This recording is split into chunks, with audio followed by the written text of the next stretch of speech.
Insights, solutions, and networking all come together at RSA Conference.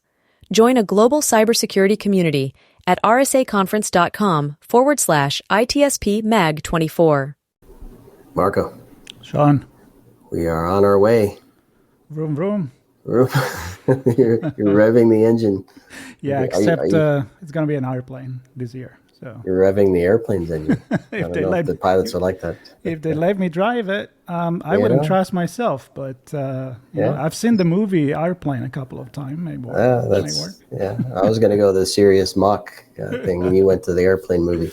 No, don't let me pilot an airplane. No. All right, I won't let you do that. I'm glad you're on for this, though, because we are talking about piloting our journey to RSA Conference, where there's a lot of cool stuff coming out and a lot of research being done. And our good friends at AT&T Cybersecurity, more specifically, Theresa Lanowitz, has some news she'll be sharing. And I'm thrilled to have you on, Theresa. Thanks for joining us. Thanks so much for having me on. It's great to speak with both of you. Yep, it's going to be fun. And this is a prelude to our real chat in Broadcast Alley. I'm really looking forward to that as well. We'll get into more of the nitty gritty. Before we get into today's topic, though, Theresa, a few words about your role at AT&T Cybersecurity and anything else you want to share that might help folks understand who you are and why we're chatting today. Indeed. My name is Theresa Lanowitz, as you mentioned, and I'm Head of Cybersecurity Evangelism with AT&T Cybersecurity.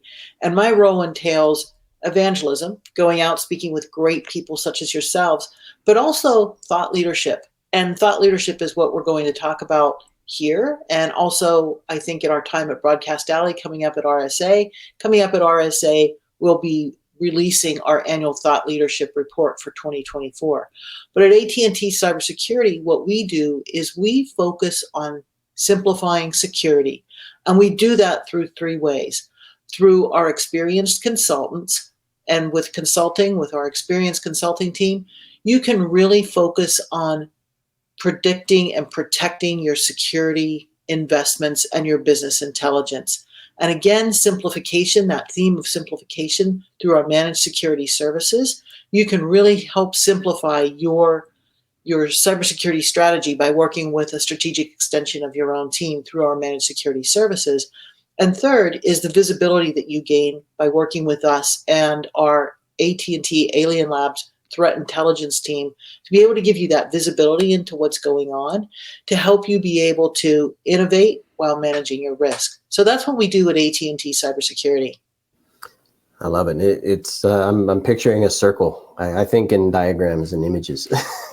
People don't know this already, but I'm picturing a circle where you have to have visibility so you can understand where complexity is putting you at risk or exposing your organization and your intelligence and your IP and whatever, so that you can then simplify and kind of complete that circle. So I love that you describe it that way in terms of the services you offer.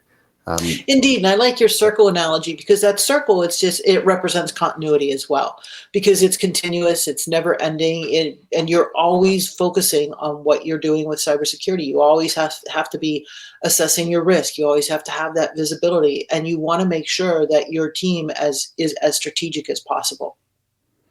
And the circle is a very simple image, but also a perfect image. And I don't know, perfection is what we aim for in this industry, but we also know that it's kind of like the ideal that maybe it's never going to be reached, but we're always going to do the best that we can. And every year when you go to RSA Conference, there is something that is trending, that is new. So I'm expecting AT&T Cybersecurity will be there unveiling a few interesting things this year. So anything you want to tease the audience with? Well, you talk about the perfect symbol, and I always talk about the fact that cybersecurity is a journey, not a destination. And as you mentioned, we go to RSA, and there are always provocative things there at RSA that make us think just a little bit differently or cause us to go back and say, what if? And this year, the theme at RSA is art of possible. And I think we'll be seeing a lot of forward-looking things at RSA. And speaking of forward looking, as I mentioned, we're going to be launching our big thought leadership piece for 2024 at RSA on May 7th. And it is a way to think about the future in a 12 to 36 month horizon.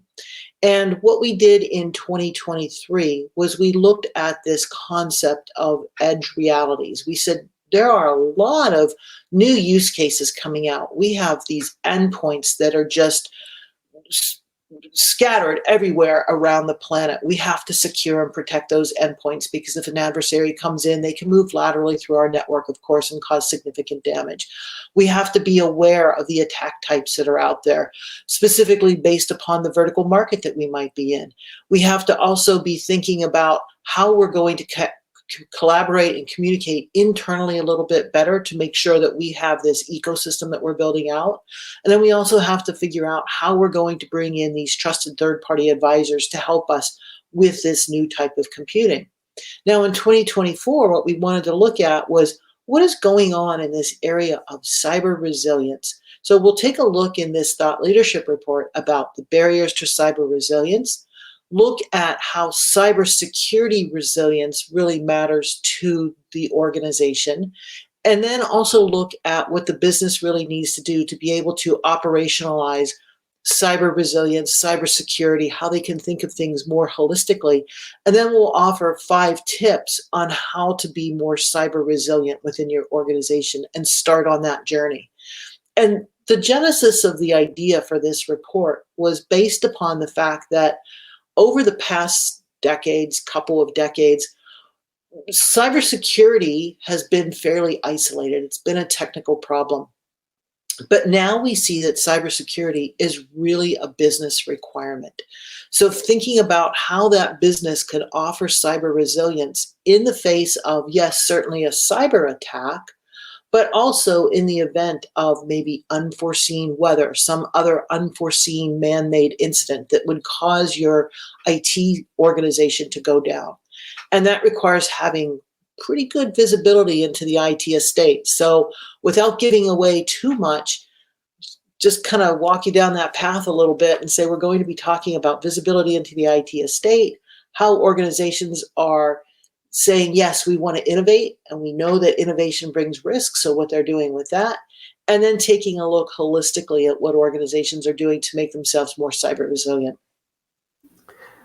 And I love the word operationalize, and I'm going to connect that to resilience. And I don't know if you can share some insights into how organizations you work with look at resilience and operationalizing that, excuse me, because to your point, the IT is a big part of it, but there's much more to a business world than just systems and data. So how do organizations look at resilience? How are they encapsulating IT and cybersecurity in that broad view of resilience that's helping to shape how you serve them with the services and offerings that you have? That is such a great connection, tying resilience to operationalizing. And if you think about where we are now at this point in time, 2024, the IT estate, everything that we have, it's gotten big, complex, unwieldy, and it shows no sign of slowing down because we've moved beyond the 4 walls of our organization where we have these IoT devices. We are using computer on the go. One of the things we talked about in our 2023 research was the fact that this idea of edge computing says there are no boundaries, and you want to have your workloads, your hosting, your applications closer to where that data is being generated and consumed. So you have this big unwieldy IT estate. But now the business is saying, wait a second, we have to understand from a cyber resilience perspective, from an entire business perspective, how can we take a look at everything we have and still maintain those service level agreements we have with our clients in the event of a cyber breach, but also in the event of some sort of weather disaster, some sort of other man-made accident that might take us offline. And that's one of the things with AT&T Cybersecurity through our consulting services, through our managed security services, through our threat intelligence and visibility that we provide through threat intelligence. That's one of the things that we work with organizations on, is helping to make them more cyber resilient, understanding what needs to be done across the entire business, not just from a cybersecurity perspective, not just saying, oh, you need to implement these 3 cybersecurity controls and you're going to be great. What we are able to do is, from a consulting perspective, be able to go in and really focus on this idea of cyber resilience and help organizations go through that process of bringing those previous probably silos inside of an organization together. So bringing together the different IT teams, the operations team, the application development team, the cybersecurity team, the line of business team, other stakeholders in the organization who have a vested interest in the event of some unforeseen accident. So that's really where we come in from a consulting perspective and can help. All I heard is cyber resilience is business resilience. So you cannot have that without being cyber secure. And it's about Correct. being ready. Correct. Is that something that nowadays, because of working remotely, the complexity of the business that applies to everyone, it's something that you look at, as you said, in a holistic way, but not just in terms of organization-wide, but also for small, medium businesses, mom and pop shop. I mean, everybody is part of this ecosystem. So how important is to be in every single aspect of our life? Such an excellent point that you bring up, because you talked about maybe the larger enterprise, and then maybe the smaller mid-sized businesses, or even getting into a smaller business, into a mom and pop shop. They may be part of that larger ecosystem, that larger supply chain. And this is one of the things that we need to focus on as well. We look at the supply chain, and we can couch that supply chain discussion in 2 parts. The physical supply chain. So if I'm making some type of goods, some type of widget, who am I buying my materials from? Who is shipping my widget out? How is it being handled at retail, for example? And then you also look at the software supply chain. And the software supply chain, as well as that physical supply chain, we've seen attacks on both the physical supply chain and the software supply chain. So in both cases, you have to make sure that you understand that complexity of the supply chain. Are the suppliers in that supply chain, are they secure? Are they doing the right things to make sure that your data is secure? Are they doing the right things to make sure that the software that you might be bringing in to make some sort of custom application inside of your organization, is that software secure as well? Yeah, and it makes me think of data supply chain. It's flowing everywhere, from everywhere to everywhere. And so back to this report that that you're going to now or release at RSA Conference.